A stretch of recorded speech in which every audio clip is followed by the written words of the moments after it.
ومن يشاقق الرسول من بعد ما تبين له الهدى ويتبع غير سبيل المؤمنين نوله ما تولى ونصله جہنم وساءت مصيرا. کیا کہا؟ جو لوگ ہدایت کا راستہ واضح ہو جانے کے بعد بھی نبی کی مخالفت کرتے ہیں، جو ہدایت کا راستہ واضح ہو جانے کے باوجود بھی نبی کی مخالفت کرتے ہیں، صحابہ کے راستے سے ہٹتے ہیں، تو اللہ کیا کرتا ہے ایسے لوگوں کے ساتھ؟ نولہ ما تولی، ہم اس کو وہاں پھیرتے ہیں جہاں وہ جانا چاہتا ہے.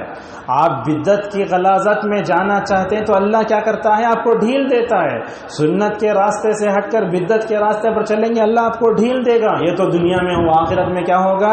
وَنُصْلِهِ جَهَنَّمَ وَسَاءَتْ مَصِيرًا، اس کا ٹھکانہ جہنم ہے. دیکھیے اس آیت میں کئی باتیں بتائی گئیں. اس میں یہ بتایا گیا جو آدمی ہدایت کا راستہ چھوڑ کر دو بھی راستہ اختیار کرے گا وہ جہنم میں جائے گا. اس آیت سے معلوم ہوتا ہے رسول اکرم صلی اللہ علیہ وسلم کے مبارک طریقے کے خلاف ورزی کرنا یہ حرام ہے، گناہ کبیرہ ہے. آپ جانتے ہیں ایسا نہیں کرنا چاہیے، جانتے بوجھتے نبی کریم صلی اللہ علیہ وسلم کی خلاف ورزی کریں گے، سنتوں سے اعراض کریں گے تو یہ گناہ کبیرہ ہے. ٹھیک ہے، ہمارے معاشرے کا جائزہ لیں. آج لوگوں کو معلوم نہیں ہے سنت کیا ہے. مثلا ایک آدمی جاہل ہے، اللہ تعالیٰ اسے عذاب نہیں دے گا، لیکن جو جان بوجھ کر نبی کی سنت سے ادھر سے ادھر چلا جاتا ہے اس کے لیے بڑا خطرناک انجام ہے. ابن عثیمین رحمہ اللہ کیا کہتے ہیں؟ جس کے اندر ایمان جتنا پختہ ہوگا وہ نبی کی سنت پر اتنا ہی بہترین انداز سے چلے گا. آج سمجھتے ہیں آج دنیا میں لوگوں کا عقیدہ صحیح نہیں ہے، عقیدے کی خرابیاں بہت ہیں. آپ اپنے ایمان اور عقیدے کو پرفیکٹ کر لو، بعد میں کیا ملے گا آپ کو؟ نبی کا مبارک طریقہ ضرور مل کر رہے گا. جیسا کہ حضرت جندب رضی اللہ عنہ کہتے ہیں نبی کریم صلی اللہ علیہ وسلم سب سے پہلے ہمیں ایمان سکھاتے تھے، ایمان اور عقیدہ نمبر 1. نمبر 2 اس کے بعد نبی کریم صلی اللہ علیہ وسلم قرآن سکھاتے تھے، بعد میں اس پر عمل کرنا بھی سکھاتے تھے. تو لہذا معلوم یہ ہوا انسان کے اندر ایمان جتنا ہے وہ اتنا ہی کیا کرے گا؟ نبی پر، نبی کی اتباع کرے گا. گویا وہ اپنے آنکھوں سے نبی کریم صلی اللہ علیہ وسلم کو دیکھ رہا ہے. جب نبی کے راستے پر چلے گا تو کیا ہوگا؟ دیکھو اس کے لیے راحت دنیا میں سکون ملے گا اور ایمان کو قوت ملے گی. آج زمانے میں لوگ بدعت بہت ایجاد کر لیے. یہ بدعت ایجاد کرنے سے کیا ہوا؟ ہمارے زندگیوں سے سکون اڑ گیا.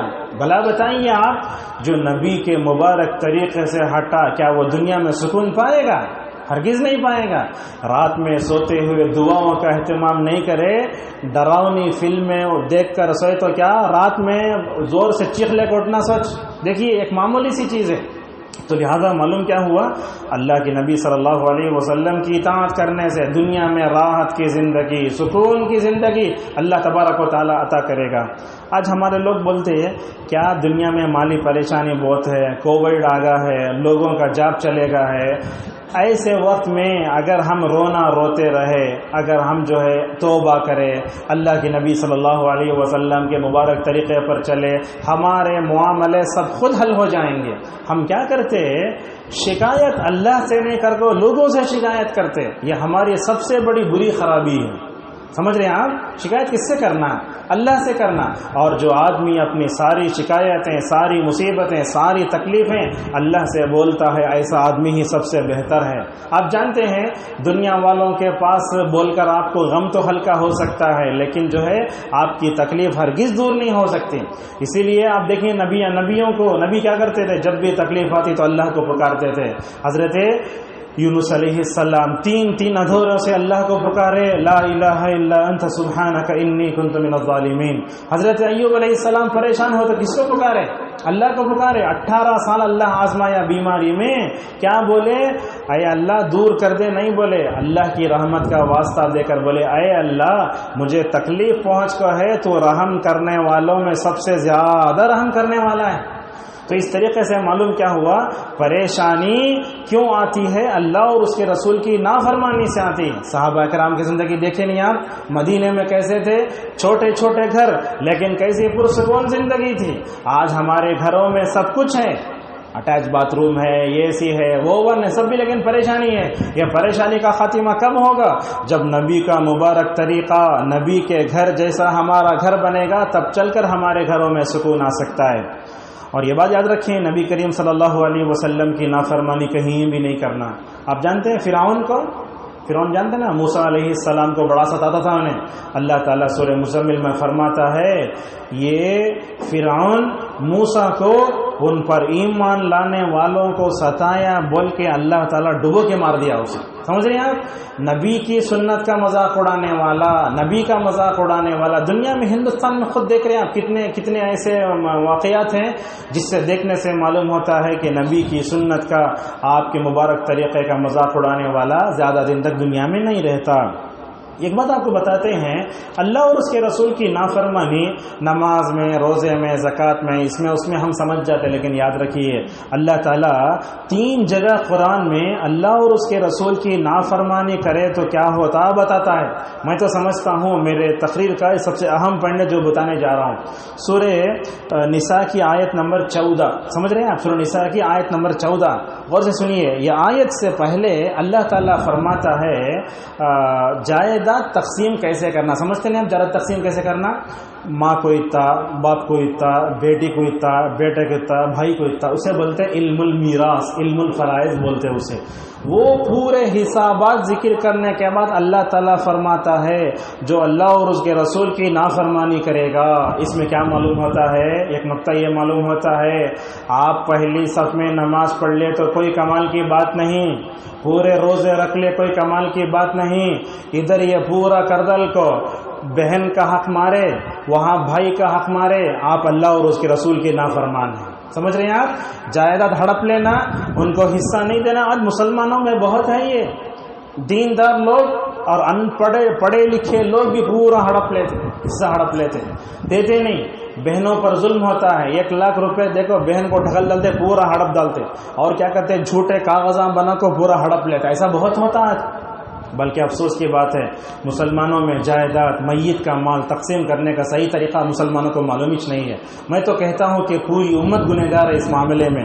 کیسے تقسیم کرنا، کیسے کرنا، سب جانتے بوجھتے، علماء بھی ہیں، مدارس بھی ہیں. آپ ان سب کو چھوڑ کے جائیداد کے جھگڑے کورٹ کو لے جاتے، کچہری کو لے جاتے، وہاں لے جا کے پورے مسائل اگر حل کرے تو بھلا بتائیے وہ آدمی مسلمان کیسے ہو سکتا ہے؟ حالانکہ وہ ذکر قرآن میں ہے نا. آپ کسی مفتی صاحب سے، مسجد کے امام سے، مدرسے میں کہتے ہو آپ کو پورا بتا دیں کیسا تقسیم کرنا ہے بول کے، لیکن آپ اس معاملے میں اگر ان راستے سے ہٹتے ہیں تو اللہ اور اس کے رسول کے نافرمان ٹھہرائے جائیں گے. اور اللہ کے نبی صلی اللہ علیہ وسلم نے ایک بات بتائی، اگر یہ بالی زمین بھی کسی کی ہڑپے نا، قیامت کے دن اللہ تعالیٰ 7 زمینوں کا توق بنا کے ڈالے گا. اور اس میں ہوتا کیا ہے، لوگ کیا کرتے ہیں، دن میں نہیں رات میں کیا کرتے ہیں، لوگوں کا مال ہڑپتے ہیں. کیسے؟ مثلا اب سمجھو یہ مسجد ہے، مسجد کی جگہ یہاں تک ہی ہے، تو لوگ کیا کرتے ہیں رات میں کوئی بھی نہیں دیکھتے وقت وہ جو فینسنگ رہتی ہے اٹھا کو آگے گاٹ لیتے. نہیں کرنا چاہیے، حرام ہے.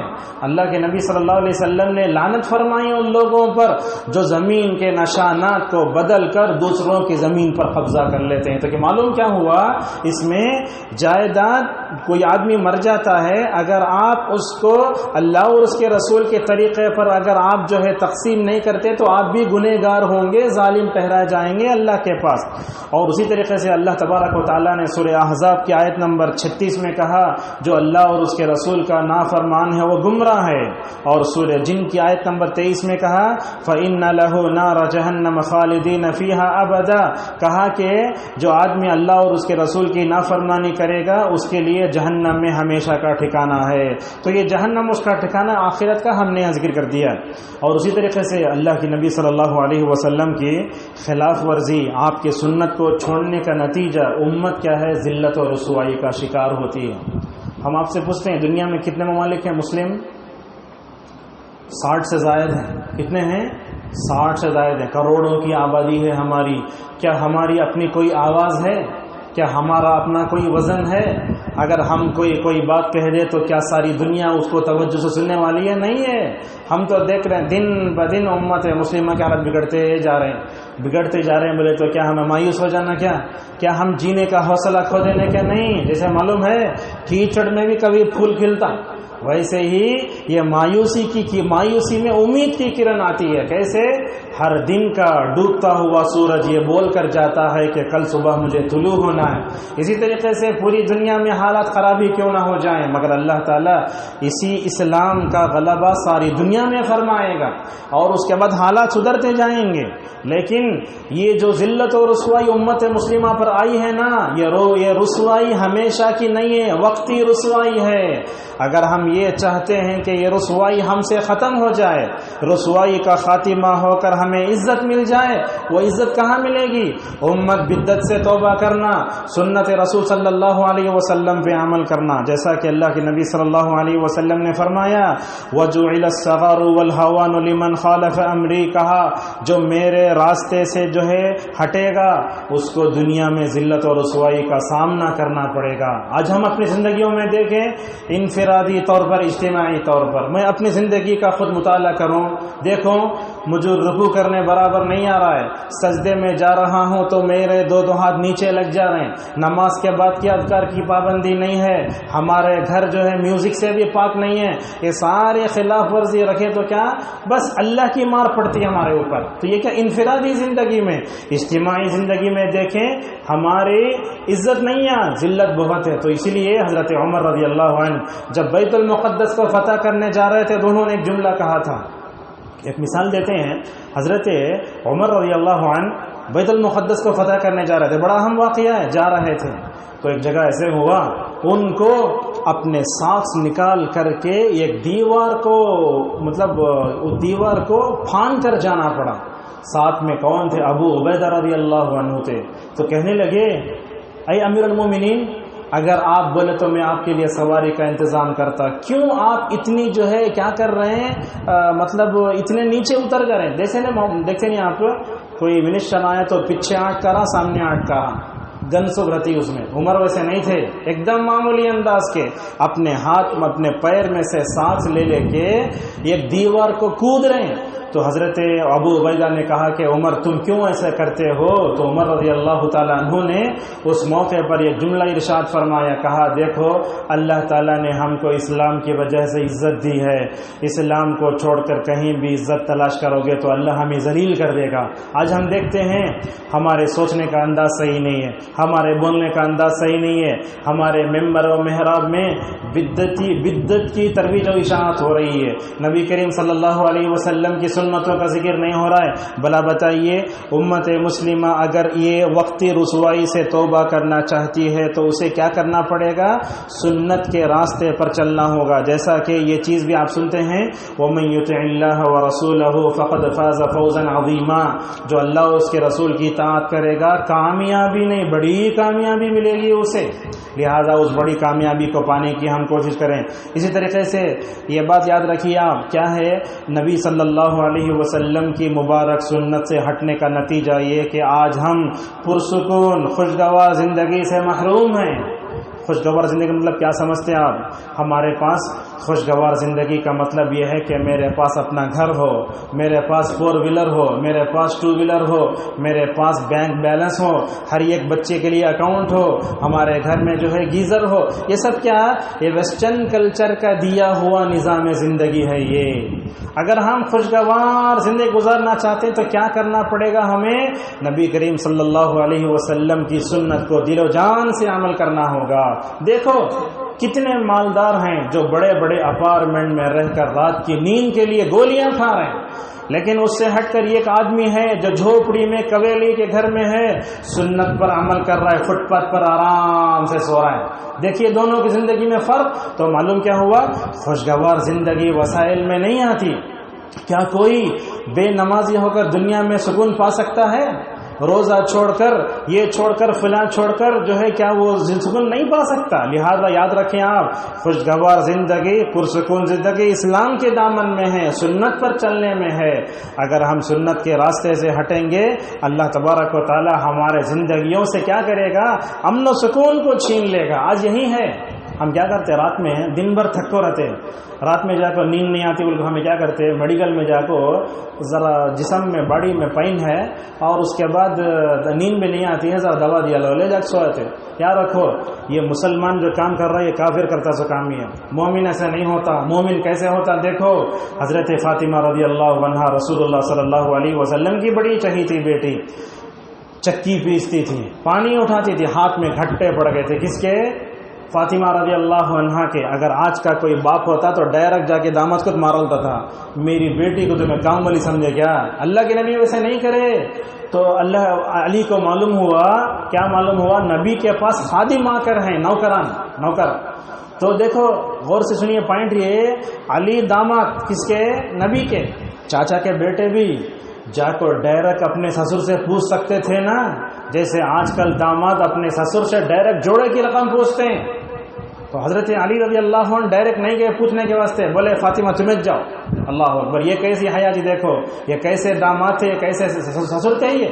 تو حضرت فاطمہ گئیں, جا کے دیکھیں نبی کریم صلی اللہ علیہ وسلم بڑے جو ہے مصروف تھے. فاطمہ واپس آ گئی. اللہ کے نبی کو معلوم ہوا کہ علی فاطمہ آ کر گئی. تو اللہ کے نبی دوسرے دن گئے, اور اللہ کے نبی صلی اللہ علیہ وسلم بیٹیوں کو بڑھانا چاہتے تھے, فاطمہ سے بڑا پیار تھا. مسند احمد کی روایت میں آیا کہ نبی کریم صلی اللہ علیہ وسلم اگر جو ہے سفر سے واپس آتے, بیویوں کے پاس جانے سے پہلے بیٹی کی خبر گیری کرتے تھے ایسی. اور اللہ کے نبی نے کہا فاطمہ کے بارے میں, فاطمہ میرے جسم کا حصہ ہے, اگر اس سے کسی بات کو تکلیف ہوتی تو مجھے بھی تکلیف ہوتی ہے. بڑا چاہتے تھے ٹوٹ کر. اور جب کبھی اللہ کے نبی ان کے گھر کو جاتے, اللہ کے نبی حسیر بچھاتے اور فاطمہ حسیر بچھاتی. اور اللہ کے نبی صلی اللہ علیہ وسلم ہمیشہ جب بھی جاتے فاطمہ کے پاس, فاطمہ کے بیٹی کو, اپنی بیٹی کے پیشانی کو چومتے بھی تھے. کیا آج کوئی باپ اپنے بیٹی کے پیشانی پر چومتا ہے, بوسہ دیتا ہے, محبت ہے, بات کرنے کا وقت نہیں ہے آج ہماری زندگی کا. تو اللہ کے نبی نے پوچھا فاطمہ کیوں آئی تھی کل؟ تو اللہ کے نبی صلی اللہ علیہ وسلم سے جواب دیا کہ ہاں یا رسول اللہ آپ کے پاس خادم ہے نا, یا ہاتھ میں کام کر کر کے گھٹے پڑ گئے ہیں, ذرا آپ کے پاس جو خادم ہے وہ لینے کے لیے آئی ہوں میں. تو آپ صلی اللہ علیہ وسلم نے سے پوچھے سو کیا خادم, آپ بولتے ہیں علی ادھر آؤ, فاطمہ آؤ سامنے بیٹھو. آپ نے داماد کو بھی بلایا, فاطمہ کو بلایا, کہا دیکھو تم میرے سے خادم مانگنے آئے نا, میں تم کو ایک اچھا نسخہ بتاتا ہوں. کیا بولے تو سوتے وقت تسبیح پڑھ کے سو جاؤ. یہاں سوال یہ ہے, خادم مانگنے گئے تو نبی کیا پڑھو بول رہے ہیں, تسبیح پڑھو بول رہے ہیں. دونوں میں ہم نا جو ہے مطلب تعلق کنیکشن معلوم نہیں ہو رہا ہے, ہمیں پریشان ہو جاتے.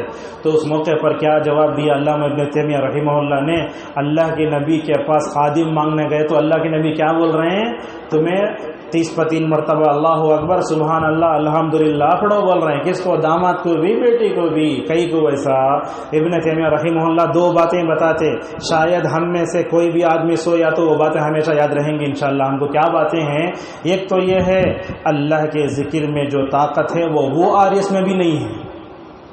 بات سمجھ رہے ہیں آپ, لوز موشن ہوا تو ہمیں ORS پیتے, جا کے گلوکوز چڑھا. تو یاد رکھیے اللہ کے ذکر میں جو طاقت ہے وہ طاقت دنیا میں کہیں بھی پا نہیں سکتے آپ. وہ ایسی طاقت ہے جس کے اندر جتنا ایمان ہے وہی آدمی اس کو محسوس کر سکتا ہے. مطلب یہ ہے ذکر کی طاقت سے آج ہم محروم ہیں. ہم کیا سمجھتے ہیں الحمدللہ کا تو خالی انگلیاں میں گنجانا نہیں, اللہ کی محبت کو اپنے دل میں بسا کر زبان سے اس کا اظہار کرنا, یہی اصل میں ذکر ہے. معلوم ہوا ذکر میں بڑی طاقت ہے, وہ طاقت ہے جو آپ دنیا میں کہیں نہیں ملے گی. ایک بات تو یہ. دوسری بات علامہ ابن تیمیہ رحمہ اللہ کہتے ہیں ذکر کرنے سے ماشاءاللہ تھکان بھی دور ہو جاتی ہے. سمجھ رہے ہیں آپ, خادم لینے گئے تو یہ دونوں باتیں بولے.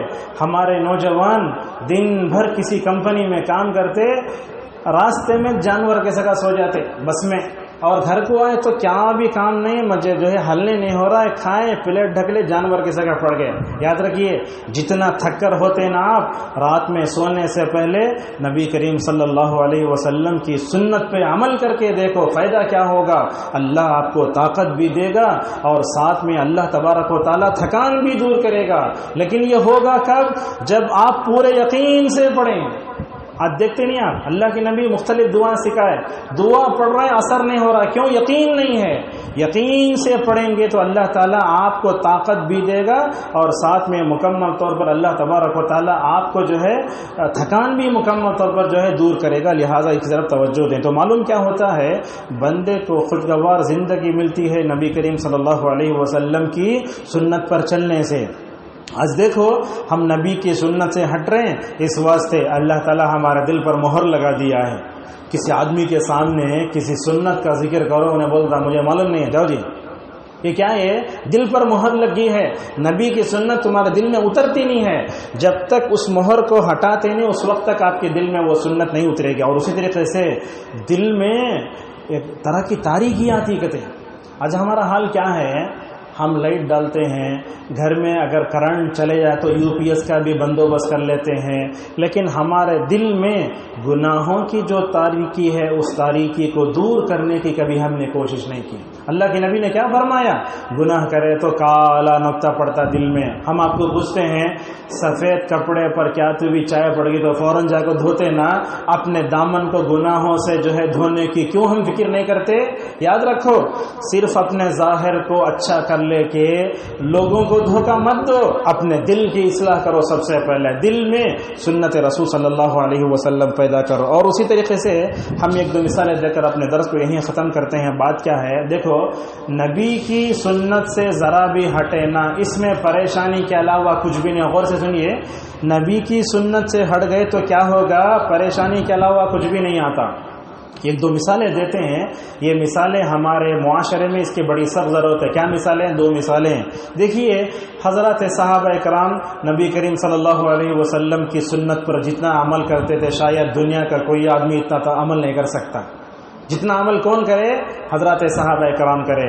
حضرات صحابہ کرام کو نبی کی موجودگی میں، توجہ ادھر، اللہ کے نبی صلی اللہ علیہ وسلم کے صحابہ نبی کی موجودگی میں ذرہ بھی سنت سے ہٹے تو پریشانی کے علاوہ کچھ بھی نہیں ملا۔ ہم جو مثال آپ کے سامنے دینے جا رہے ہیں، یہ نہیں سوچنا کہ جو ہے صحابہ کرام نبی کی جو ہے سنت سے جو ہے اعراض کر لیتے، نہیں، ذرہ ہٹے تو پریشانی کیا ہوتی ہے۔ دیکھو حضرت عبداللہ ابن عمر ابن عاص رضی اللہ عنہ ایک بہت بڑے جو ہے صحابی ہیں، عبداللہ ابن عمر ابن عاص رضی اللہ عنہ بڑے جلیل قدر صحابی ہیں۔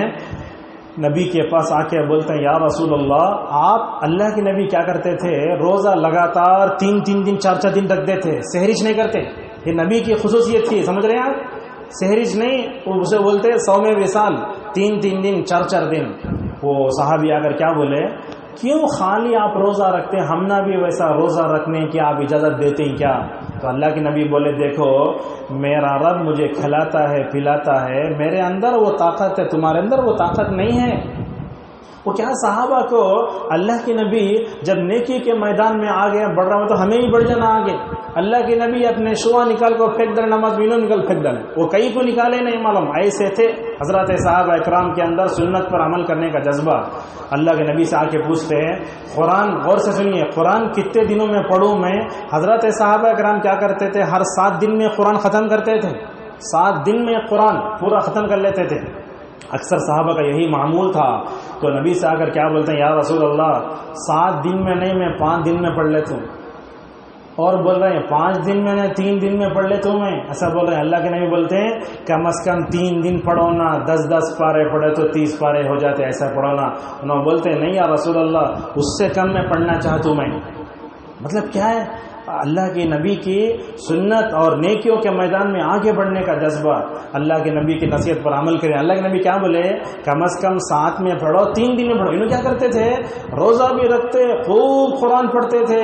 ہوا کیا نتیجہ؟ جب بوڑھے ہو گئے آنکھوں کی بینائی چلی گئی۔ اس واقعے سے کیا معلوم ہوتا ہے؟ نبی کے مبارک راستے سے ذرہ بھی ہٹے تو صحابہ کرام کو اپنے زندگیوں میں پریشانیوں کا سامنا کرنا پڑا۔ کیا کہا حضرت عبداللہ ابن عمر ابن عاص رضی اللہ عنہ نے؟ لیتنی کیا بولے اگر نبی کریم صلی اللہ علیہ وسلم قبل تو رخصت رسول اللہ، اگر نبی جو بات بولے وہ سن لیتا تو کتنا اچھا ہوتا میں۔ علامہ ابن تیمیہ، ابن حجر، علامہ نووی، یہ پورے علماء لکھتے جب عبداللہ ابن عمر ابن عاص رضی اللہ عنہ بڑی عمر کے ہو گئے تو روزہ رکھنے کی طاقت بھی نہیں تھی، تو کیا معلوم ہوا؟ زندگی میں بیلنس کے ساتھ چلنا۔ اگر زیادہ قرآن پڑھ لیے، زیادہ عبادت کر لیے، اپنے آپ کو تھکا لیا تو بیوی کو کون دیکھنا، دوسرے حقوق کون ادا کرنا؟ ایسا واقعہ آپ کو بتا دیں کہ امت میں آج زندگیوں میں کوئی بیلنس نہیں ہے ہماری۔ کچھ لوگ ہیں عبادت کے پیچھے بھاگے جا رہے ہیں، کچھ لوگ ہیں خدمت خلق، کچھ لوگ صرف توحید کو اپنا لیے ہیں، یہ تینوں غلط ہیں۔ ہمیں کیسے رہنا؟ نبی صلی اللہ علیہ وسلم نے فرمایا دنیا میں ہر ایک کو اس کا حق دو، تمہاری زندگی میں بیلنس ہوگا تو دنیا اور آخرت میں کامیاب ہو جاؤ گے۔ ایک مثال دیکھیے کیسا ہے، حضرت سلمان فارسی اور ابو الدرداء یہ دونوں صحابی ہیں، مطلب سمجھتے ہیں نا، دونوں صحابی ہیں، اور آپ نے دونوں صحابہ کو ملا کر بھائی بنا دیا تھا، مہاجرین انصار، اسے بولتے ہیں مواخات اسلامی بھائی چارگی۔ سلمان بھی اور ابو الدرداء، نام یاد رکھیے آپ، سلمان اور ابو الدرداء۔ سلمان ایک دن ابو الدرداء کے گھر گئے، خواتین میں غور سے سنیے واقعہ ہے، سلمان ابو الدرداء کے گھر کو گئے، کئی کو گئے ملنے کے واسطے گئے تو ابو الدرداء بھی گھر میں ہیں، ابو الدرداء کی بیوی بھی گھر میں ہے۔ اچھا، جاتے ہی ابو الدرداء کی بیوی پر نظر پڑی، کس کی؟ سلمان کی۔ ایسا مت سمجھو صحابہ کرام کس کا گھر بھی رہا تو ڈائریکٹ جا کر گھس جاتے تھے، وہ نہیں تھا قصہ۔ یہ یہاں کیا تھا؟ پردے کی آیتیں ابھی اتری نہیں تھیں، اس وقت کا قصہ ہے، ذہن میں رکھو بات، یہ پردے کی آیتیں نہیں اتری تھیں اس وقت۔ ام الدرداء رضی اللہ عنہا کو دیکھا۔ یہاں ایک بات آپ کو بتا دیتے ہیں، وہ ابو الدرداء کی بیوی کا نام حدیث میں نہیں آیا، علماء کیا بولتے، اور یہ نئی بات یہ آپ لوگوں کے واسطے، اپنی بیوی کی، اپنی بہن کی، اپنی بیٹی کا نام جہاں تک ہو سکے چھپا کر رکھو۔ یہ بات ہم نہ معلوم نہیں، آج تک کوئی بولے نہیں ہے۔ اپنی بہن، اپنی بیوی، اپنی بیٹی کا نام کیا کرنا؟ چھپا کے رکھنا۔ کیوں؟ اس میں عورت کی حفاظت ہے اس میں۔ اب بولیں گے نام ظاہر کرے تو کیا ہوتا؟ لوگ گاڑی پر لکھ لیتے، بینک میں سب لکھا جا سب کرتے۔ اچھا، ضرورت پڑی تو بولو، آپ ٹکٹ بنا رہے ہیں، آدھار کارڈ ہے اور ریشن کارڈ ہے اور کیا ہوتا ہے پاسپورٹ ہے، اس میں بتاؤ، ورنہ نام ذکر نہیں کرتے تھے۔ اور پورے قرآن میں دیکھیے آپ، کسی عورت کا نام نہیں آیا۔ آپ ہے فرعون کی بیوی کا نام ہے، حوا کا نام ہے، ایک کچ عورت کا نام آیا، حضرت مریم علیہ السلام کا کس کا نام بھی نہیں آیا۔ تو لہٰذا یہ حیا ہے ہمارے پاس، ہمیں عورت نہیں، عورت کی آواز نہیں، عورت کے نام کی بھی اسلام حفاظت کرتا ہے۔ یہ بات تو دیکھا ام الدرداء کو، ام الدرداء سے پوچھا کیا ام الدرداء ایسی حالت ہے؟ تو ام الدرداء نے اپنے شوہر کی شکایت کی کہنے لگے، ام الدرداء کہنے لگی تمہارے بھائی ابو الدرداء ہیں نا، ان کو بیوی کی فکرش نہیں ہے، نہ تو میری ضرورتوں کو پورا کرتے، دن میں روزہ رکھنا، رات بھی تو نماز پڑھنا، اس کے علاوہ ان کی زندگی میں ذرہ بھی بیلنس نہیں ہے۔ تو حضرت سلمان فارسی رضی اللہ عنہ ایسے ہی بیٹھے تھے، دوپہر کے کھانے کا وقت ہوا، غور سے سنیے، کھانے کا وقت ہوا تو اس موضوع پر ہم جمعہ کا خطبہ دیے شارٹ بول دیتے ہیں، جمعہ کا جو ہے کیا ظہر کے کھانے کا وقت ہوا تو ابو الدرداء اللہ کو کھانا پیش کرے۔ اتنے ٹینشن کے ماحول میں بھی مہمان نوازی عرب میں کیسی تھی دیکھو، کھانا اللہ کو پیش کرے، کس کے سامنے؟ سلمان کے سامنے۔ سلمان نے کیا کہا، ابو الدرداء تمہیں بھی کھاتے کیا؟ بولے میں روزے سے ہوں۔ کون بولے؟ ابو الدرداء۔ سلمان نے کہا جب تک روزہ نہیں توڑتے میں کھاتا نہیں، نفل روزہ رکھ لے کو تھے، توڑے۔ اب یہ سوال ایک مسئلہ ہے کہ فرض روزہ نہیں توڑنا، لیکن نفل روزہ اگر تمہارا دوست نہیں کھائے تو بگڑ جاتا، بولے تو توڑ سکتے، علماء ایسی اجازت دیے، توڑ ڈالے۔ دونوں بیٹھ کو کھانا کھائے، رات کا وقت ہوا، رات کا کھانا بھی کھا لیے۔ رات کا کھانا کھانے کے بعد فوراً جو ہے ابو الدرداء نماز پڑھنے کے لیے کھڑے ہو گئے، تہجد۔ سلمان بولے سو جاؤ سو جاؤ۔ کیوں سونا؟ بولے رات کے پہلے وقت میں کون بھی نماز نہیں پڑھتے، رات کے آخری حصے میں تہجد پڑھنا سو۔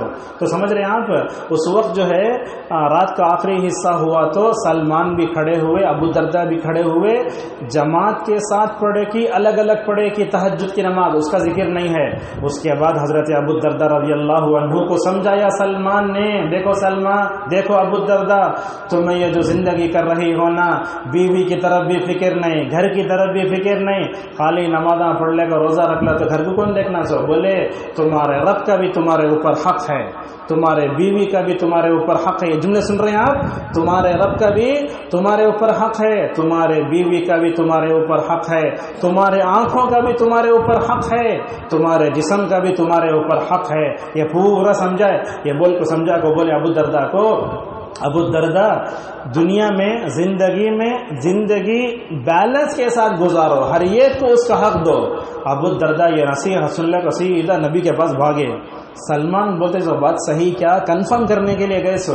تو حضرت سلمان فارسی رضی اللہ عنہ نے سمجھا. ابو الدرداء جا کو بولے سلمان میرے گھر کو آ کو ایسا ایسا نصیحت کر کو ایسا بولے. تو اللہ کے نبی نے فرمایا سلمان نے سچ کہا ہے. تو اس واقعے سے کیا معلوم ہوتا؟ اللہ کے نبی کے زمانے میں نبی کے مبارک طریقے سے ہٹے تو کیا ہوتا؟ پریشانی آتا جیسے ابو الدرداء کو آئی تھی. اور اسی طریقے سے 3 صحابہ آئے نبی کے بیویوں کے پاس. ایک آدمی بولا میں شادی کرتا نہیں، ایک آدمی بولا میں کھانا کھاتا نہیں خالی روزہ رکھتا ہوں، ایک آدمی بولا میں ہمیشہ نماز پڑھتے رہتا ہوں. 3 آدمی آ کو بولے. تو اللہ کے نبی صلی اللہ علیہ وسلم باہر آئے. کیا بولے صاحب 3 لوگ؟ یہ تمہیں جو سوچ ہے غلط سوچی ہے. میں سوتا بھی ہوں نماز بھی پڑھتا ہوں، سمجھ رہے ہیں؟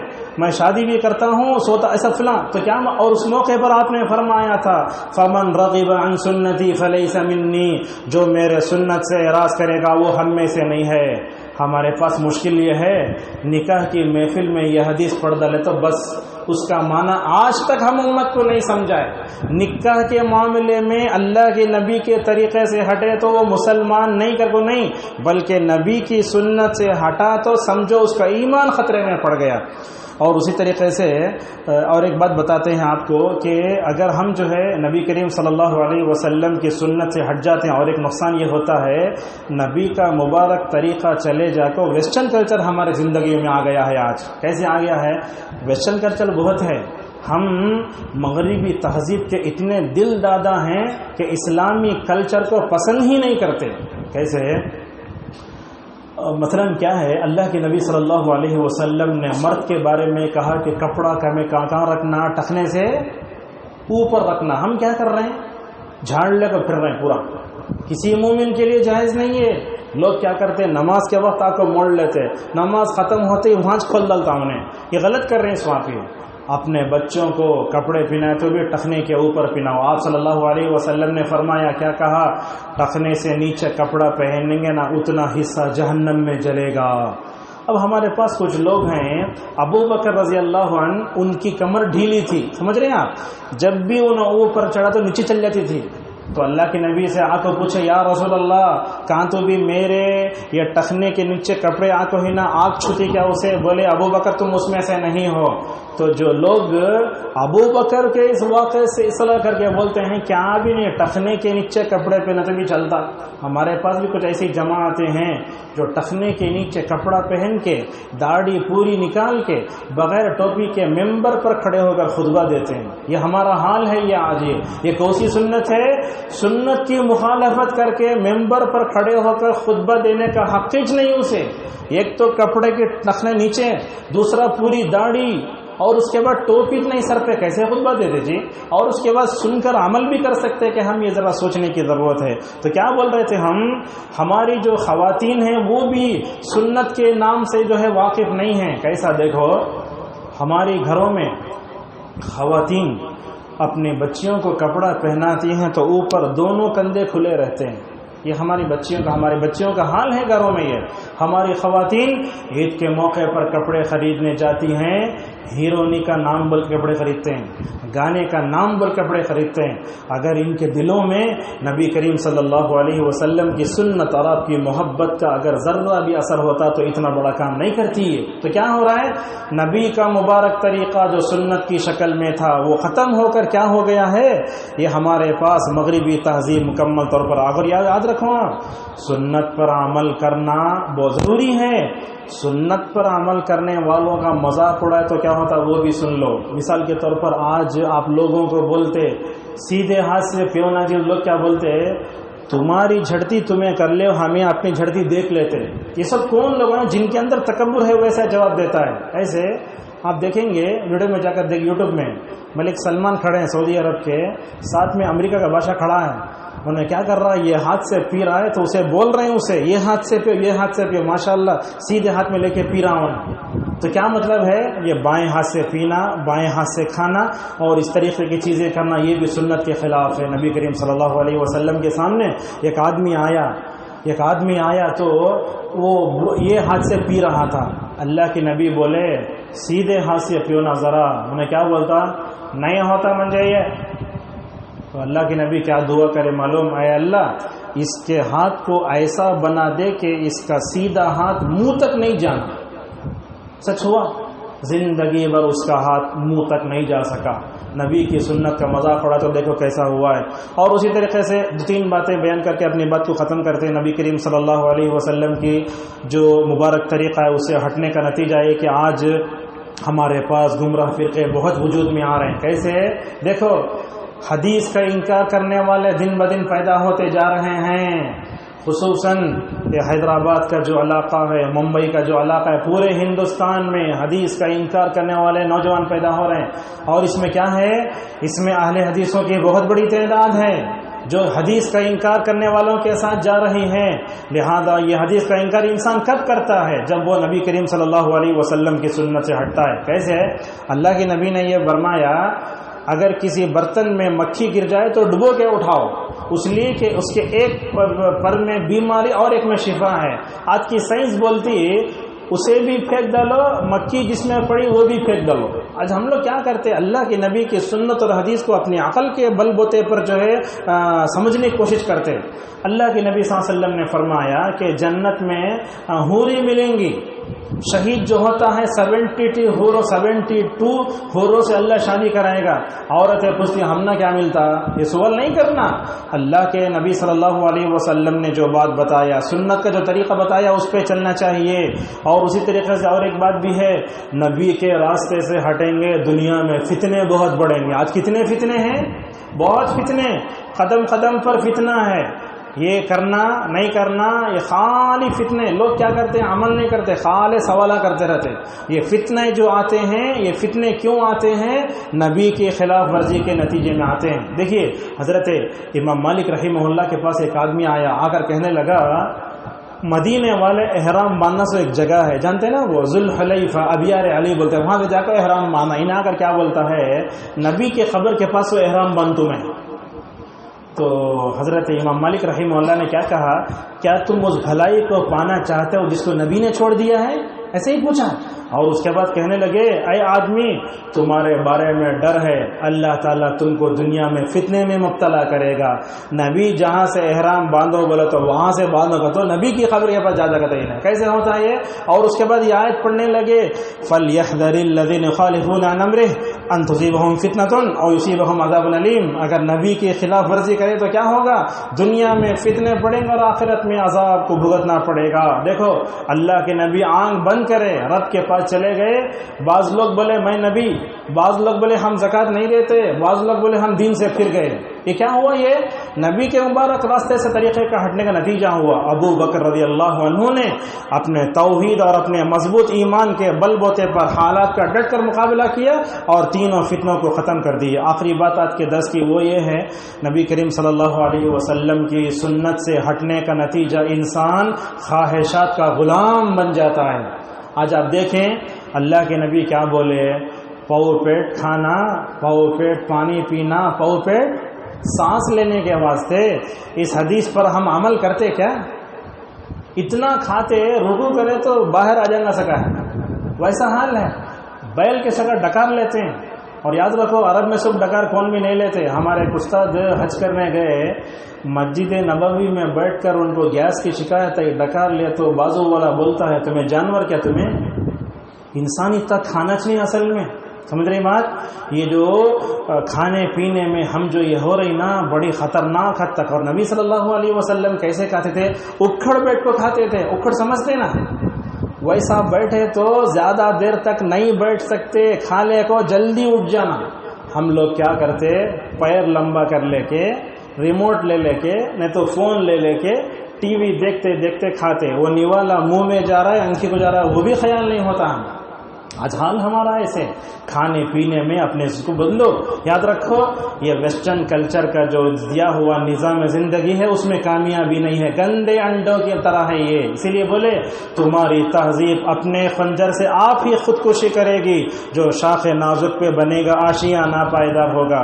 ایک نرم ڈالی پہ جا کے کون تو بھی جو ہے پرندہ گھونسلہ بناتا کیا، ویسا یہ چمک دمک ویسٹرن کلچر کی یہ زیادہ دن تک چلے گی نہیں. یہ اگر ہم کامیاب ہونا چاہتے ہیں دنیا اور آخرت میں، نبی کریم صلی اللہ علیہ وسلم سے محبت کر کے آپ کی سنت کے مبارک طریقے پر چل کر ہی ہم کامیاب ہوں گے. خلاصہ یہ ہوا کہ ہم خود اس پہ عمل کریں، باپ بھی ویسے بننا، ماں بھی ویسے بننا، بچوں کو بھی ویسے بتانا. ہمارے بچے غلطی کرتے رہتے، بچہ بڑا ہو کو سدھر جاتا، ویسا نہیں، جس وقت دیکھتے برابر ٹوکنا. نبی ایسا نہیں سوتے تھے، ہاں سوتے وقت بھی کیسا پورے پیروں سے کھول لے کو سو جاتے. اب ڈراونے خواب نہیں پڑا تو کیا پڑتا، اللہ کے نبی کیا کیا پڑھتے تھے، یہ ہاتھ اس پہ رکھتے تھے، دعا پڑھ کے سوتے تھے. ایسا مکمل طور پر جو ہے بات ہو سکتی ہے. اللہ تبارک و تعالی ہم سب کو جو باتیں کہی گئی اس پر عمل کرنے والا بنائے، آمین. وآخر دعوانا الحمدللہ رب العالمین.